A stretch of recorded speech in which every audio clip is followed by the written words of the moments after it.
Hello, comrades, and welcome back to the channel. I am your host, USS Endeavor, and captain aboard the Tier 5 Gnevny, the Russian tech tree destroyer, which we will be featuring in today's video.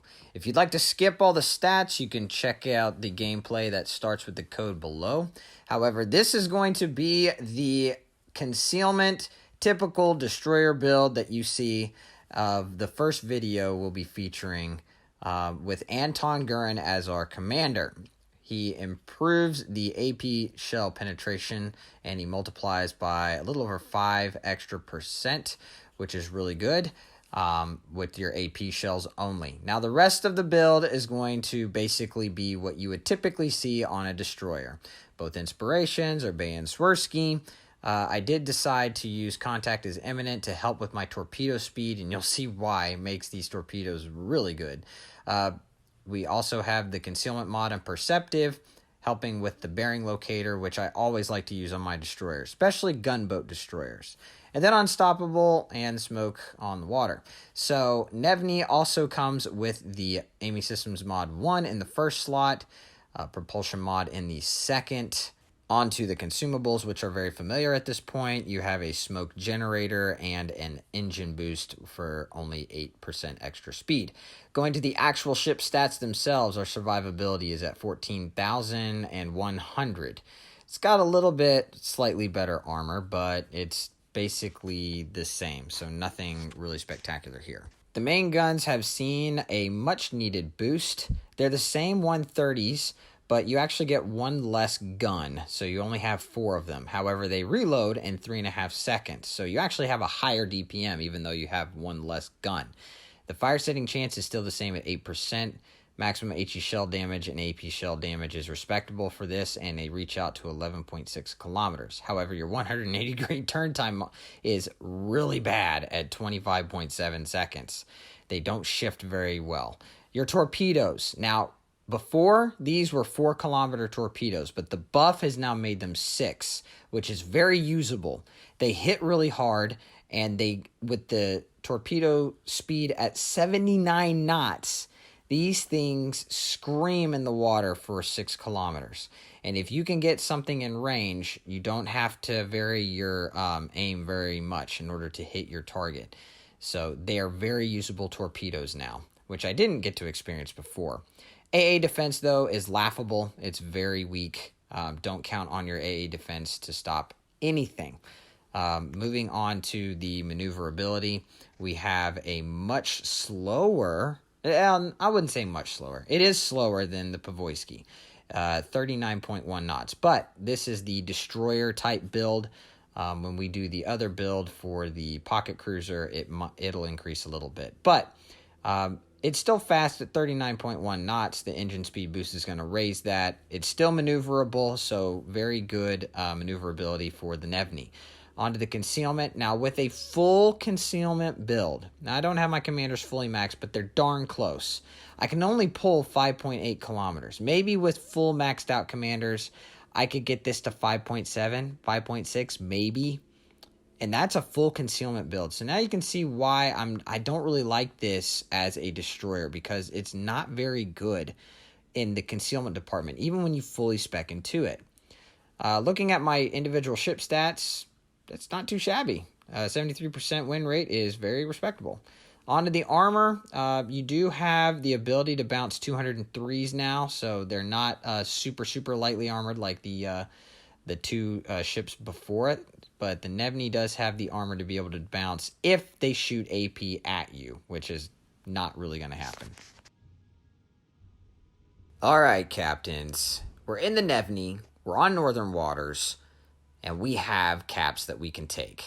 And as the destroyer, taking on the destroyer role in this video, we are going to take on one of these caps. Now, at the start, I'm spawned mid, so I'm trying to figure out where am I most needed right now. Well, it's a carrier match, and one of the things that kind of frustrates me about the way that these spawn is that one side's going to be deficient of one ship, and in this particular case, the Fubuki and the Chamfon, which is the cruiser that spawned over by A, is less one ship because of that carrier. However, you would think the carrier would be spawned on that side with them, but it's not. It's spawned on the opposite side over by Charlie. So I don't understand why they do that, but in any case, we are heading to Alpha.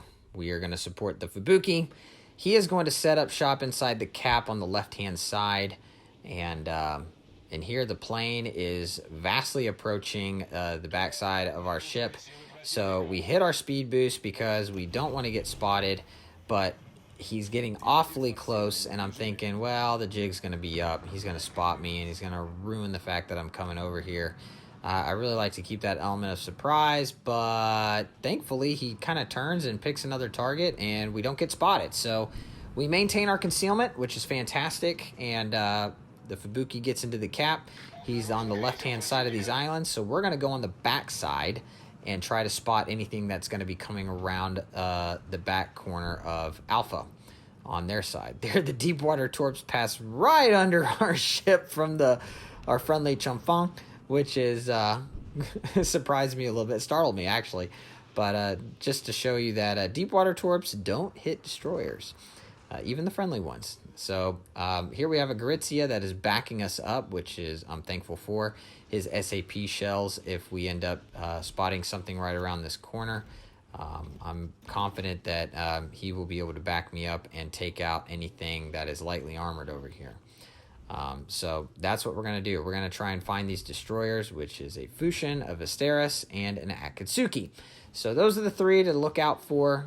All of them, I'm confident, can outspot me because even with all this concealment that I have, it's still not very good at 5.8 kilometers. Here, the bearing locator flips, and there I'm pinging the map to let my team know that there is something out here over by this island. Not quite sure what it is, but it's decided to make a very far-reaching play. So we're going to come out and meet them. And they're not spotting me with the bearing locator, so they don't know I'm here yet. But as right there we spot, and it's the Fushin. And oddly enough, we outspot them. Was going to take a shot, but I was afraid that that other cruiser that's in Alpha or close to it would I would be lit up, and I don't want that. So I'm going to push in here and use my brand spanking new 6-kilometer torpedoes versus the 4 that I was used to when I first grinded this ship. Dear Lord, that was painful. But these torpedoes are much more useful. 6-kilometer range, and with this build, they go a whopping 79 knots. So they scream in the water, and they aren't pillows. They hit like trucks, and that Fushin learned the hard way. Hasta lasagna, don't get any on ya. So now we've got the Zara that is in Alpha, but we have an overwhelming support with our ships over here. And he's hard-pressed to pick what to shoot at. So that's why I'm opening up, because I have a feeling he's not going to really want to take a shot at me.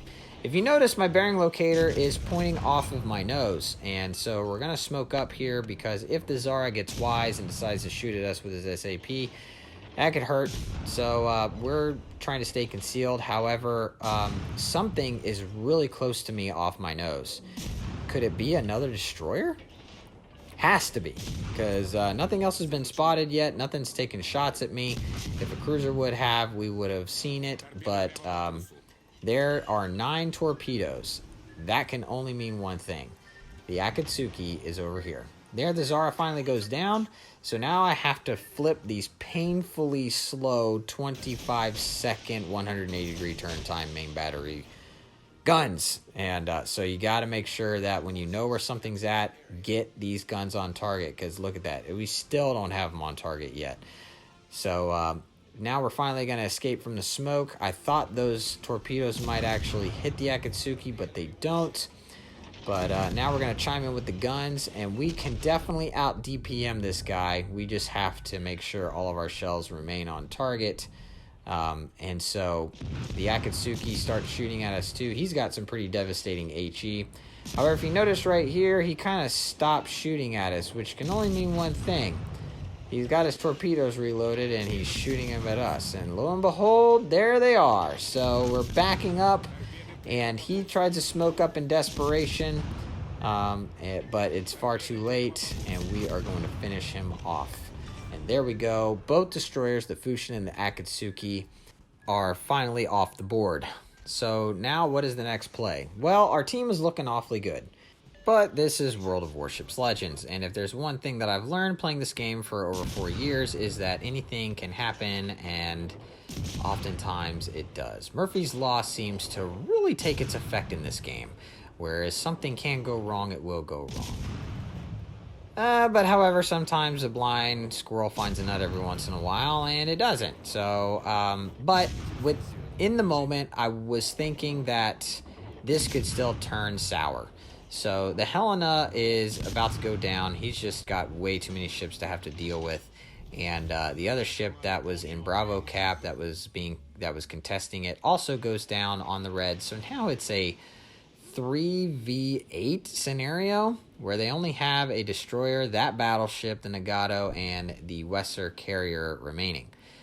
And the far Cap Charlie went to their favor very early in the match, so I can only assume that the destroyer is making his way, the red enemy destroyer, which is the Visteris at this point, is making his way to probably Bravo Cap. It's the closest one, it's the one that is ours, so that's the one that makes sense as to where he would be going.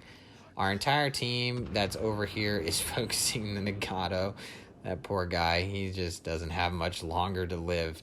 But we're not going to continue that way or try to fight the Nagato. That's just kind of a waste of resources, in my opinion. It's a foregone conclusion that he's going to go down, so there's really no need for me to make that push or play. I want to try and find where this last destroyer is. I'm thinking he's going towards Bravo, because that's the only play that really makes sense at this point for them. So, and my suspicions are correct. So there, the Cap starts to flip. He gives away his position, so that's where we're going to go. The Fuso beforehand also said that he was spotted a little bit earlier, which also gave me the indication that the Visteris was over here. And the Wesser is still a contender for being a problem, but he's got AP bombs, which are not very effective against destroyers. They're very effective against battleships and cruisers. And as you can see right here, this Wesser gets a really nasty drop on the Fuso. And then the Visteris chimes in with his torpedoes and hits him. So that Fuso got wrecked. But the Visteris finally pops up. Our carrier, which does a really good job, spots the Visteris and is going to focus him for the remainder of the time, which gives us the opportunity to shoot at him as well. Weren't quite able to defend the Cap, and here is a reason why you don't sit behind islands in these ships, because you can't lob them. You can't lob these islands. The arcs and the trajectory of these shells are low and they're quick, so they work much better in open water. Only islands that are really, really low, you'd be able to do that, but then you'd probably get spotted anyway. So that's why I like playing these as cruisers in open water, because their shells can get there a lot faster than the other ship's shells can, unless you're going up against a similar ship type. The Visteris has floaty shells. Ours are a little bit quicker, but in either case, our carrier finishes him off, and now it's just the Wesser versus the rest of our team. So this is going to be a win. There's no way, even though the Wesser is a really powerful carrier at this tier, there's no chance that he can carry this game. It's a foregone conclusion that we're going to win. But that's kind of a look at the Concealment build Gnevny. It's not the best, mainly because you have a 5.8 kilometer concealment. Now, maybe you can get it down a little bit to shave off another 0.1 or 0.2 kilometers, but that's about as good as you can get it. Everything can basically outspot you. And that's why I don't really like building into a full concealment build. Now, I did that because I wanted to show it, but it's not that great. It does a much better role as shooting from range, using its speed, You have smoke as a get out of jail free card. You're very maneuverable. It just makes sense to play it like a cruiser rather than as a full concealed destroyer. So that's my opinion on it. If you agree with me, great. If you don't, that's fine. You play it any way that you want. It's just the way that I prefer to play it. I've found a lot of success with playing it like a mini cruiser that has no citadel than as a full concealed destroyer. I think there are other lines out there that are just better fitted to fight concealed. The Japanese torpedo line is a prime example of that. It's probably the antithesis of the line, really. But this line just, it's not its strong suit. Here the Wesser is, well, he's going to focus me for the rest of the match. He is dropping torpedoes, and he is going to get a hit right there and almost take me out. And then his secondaries start chiming in, and I was thinking, boy, is this guy going to get me with his secondaries? Thankfully, they're not as accurate. And here I was trying to get a citadel, but I think he's just a little too angled, and we're actually bouncing these shells off of it. So we're going to switch to HE. He actually slowed down and stopped in anticipation of our torpedoes, so that was actually pretty impressive on his part. So we're gonna mop this guy up, or at least I think I am. So now I finally smoke up because I'm like, man, I might actually lose this engagement. But thankfully, that's not the case, even though we do take a hit right there and we're down to 39 hit points. So I'm like, I just want to survive. I don't want to die to this thing. So we finally get a fire, and some other guys whittle him down enough, and the fire's gonna take him out. So yay, we win, and we get our third kill, securing the game. So that's a look at the destroyer Concealed Gnevny. Not my favorite, but we get rewarded with a pretty good game with over 3,000 base XP, actually close to 31. So playing the role is really good. We also took out 2 full health destroyers, the Akatsuki and the Fushin. So that also was a good contributing factor to our score. So our next video, we're going to look at the Gnevny from an open water gunboat pocket cruiser sort of deal. So stick around for that, and we're going to do that for the rest of the ships up the line. So thank you, captains, for tuning in. Like, share, subscribe, comment. You know the spiel. Fair winds and fair seas, comrades. And this is the USS Endeavor signing off.